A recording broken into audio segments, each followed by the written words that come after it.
예상했던 것처럼 비트코인은 상승세를 멈추지 않고 있습니다. 미국의 트럼프까지 합세하며 전력으로 비트코인의 가격을 견인하고 있는데요. 다가올 비트코인의 미래는 무엇인지 제대로 알아보겠습니다. 네, 반갑습니다. 차트 트레이딩 랭킹 1위 베이지컬리입니다. 군말 없이 바로 비트코인 시황 들어가 볼게요. 제가 왜 공식 랭킹 1등인지 여실히 느끼게 되실 겁니다. 자, 현재 차트를 보시면 아시겠지만 7월의 비트코인은 완전히 상승장입니다. 저점과 고점이 올라가기만 하고 있는데 이걸 하락장이라고 보기에는 무리가 있겠죠. 그리고 저는 7월 6일과 7월 10일 그리고 7월 12일 총 3차례에 걸쳐서 대상승장 분석을 진행한 바 있죠. 이때 당시만 해도 완연한 하락장이었기 때문에 제가 대상승장 관점을 제시하는 것은 무시받기 딱 좋은 관점이었습니다. 하지만 비트코인은 그러한 무시 속에서 꽃을 피우는 법이죠. 그로부터 30% 이상의 상승, 그리고 이제 최고점까지의 격차는 5%밖에 나지 않는 상황입니다. 그리고 저는 바로 며칠 전 67K에서도 여지없이 상방 관점을 제시했는데요. 그 당시 위치가 여기였고 실시간으로 단기 고점에 자리하고 있었습니다. 그러나 저는 단기 고점에서도 더 올라간다고 봤던 거죠. 이때의 반응도 마찬가지였습니다. 가파르게 올라왔으니 이제는 떨어지는 게 맞지 않냐, 이러한 여론이 지배적이었죠. 그리고 그런 여론을 보고 저는 더욱이 확신했습니다.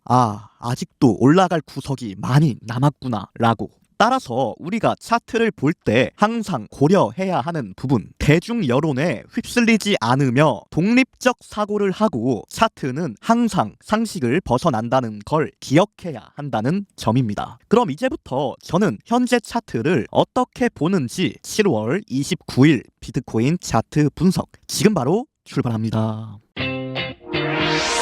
자, 화면을 잠시 보겠습니다. 차트상에 제가 비트코인의 저점과 고점들을 표시를 해 두었죠. 이거를 왜 표시했냐? 바로 다우 이론에 입각한 분석을 하기 위함입니다. 그럼 다우 이론이 뭐냐? 다우 이론은 시장 분석과 주가 예측 등 시장의 가격 변동을 평가하는 이론이다. 고전적인 분석 도구. 맞습니다. 다우 이론은 약 120년 전에 탄생한 분석 기법입니다. 즉 상당히 전통적인 기술이라고 볼 수가 있겠는데요. 이를 간략하게 말씀드리자면 차트의 고점과 저점을 파악하여 현재의 장세가 강세장인지 약세장인지 횡보장인지 구분하는 이론입니다. 자, 그러면 현재 비트코인 차트를 한번 볼게요. 최초의 저점이 있고 최초의 고점이 있습니다. 그리고 저점이 올라가고 고점도 올라가고 또 올라가고 또 올라가고 이렇게 계속해서 올라간다. 그리고 이건 다우 이론상 철저한 강세장 구조에 해당합니다. 즉 너무나도 완벽한 상승장이라는 거죠.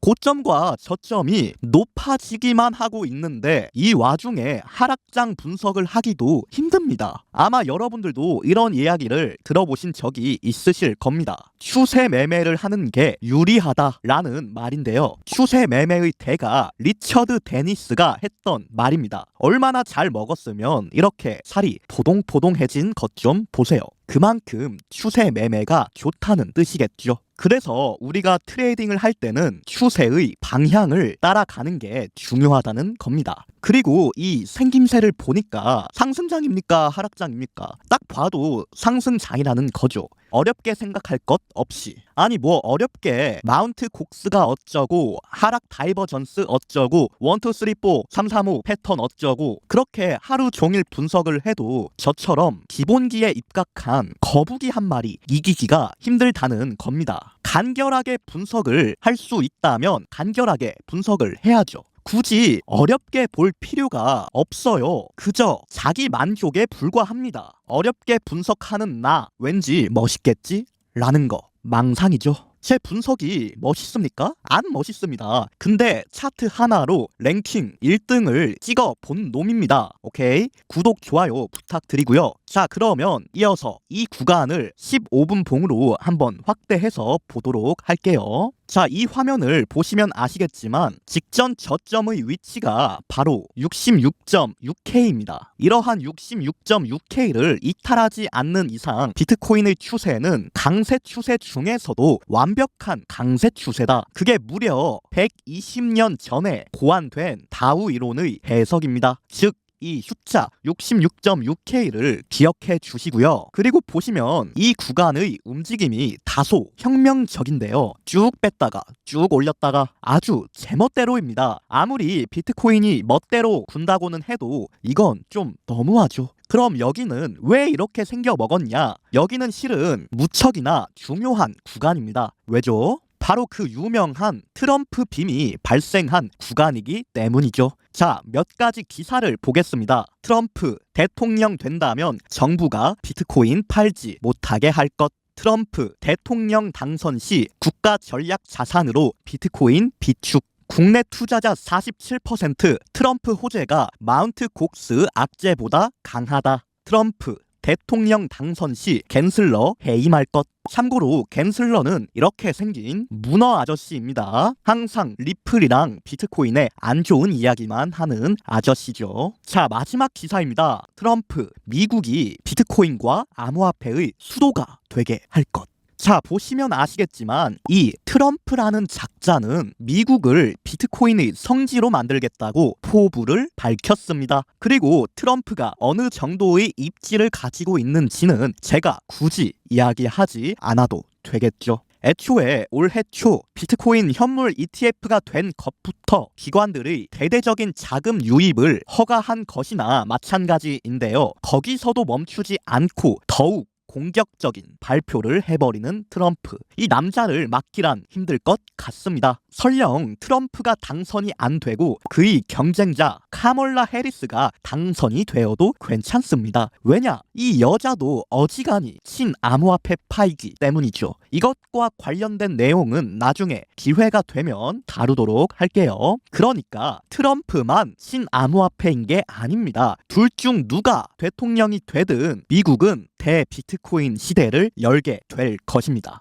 이어서 기관 동태도 한번 확인해 볼게요. 자, 비트코인 ETF 기관들은 평생을 매집만 하고 있다. 그러다가 7월 23일에 오랜만에 순매도를 기록했고요. 하지만 그 뒤로는 또다시 정상 매입 중, 즉 기관 흐름상 문제가 없는 듯 합니다. 이 사이트는 코인 글래스라는 사이트인데 무료 사이트이니까 직접 들어가셔서 상세하게 살펴보실 수 있습니다. 자, 다음으로는 비트코인 일봉 차트, 즉 큰 차트도 한번 알아볼게요. 일봉 차트상 거대한 불 플래그 패턴이 존재하고요. 이때 불 플래그 패턴이 뭐냐? 먼저 이렇게 가파르게 상승을 하고요. 이것을 깃대라고 부릅니다. 그리고 오른쪽으로 우하향 횡보, 이것을 깃발이라고 부르죠. 깃대와 깃발로 구성된 플래그 패턴은 이 깃발, 즉 채널의 저항을 돌파하게 되면 이 깃대만큼의 추가 상승을 도모하게 되는 패턴입니다. 즉 지금 보시는 이 화면은 매우 큰 차트이며 어쩌면 비트코인이 말도 안 되는 초특급 상승을 보여줄 수도 있다는 뜻입니다.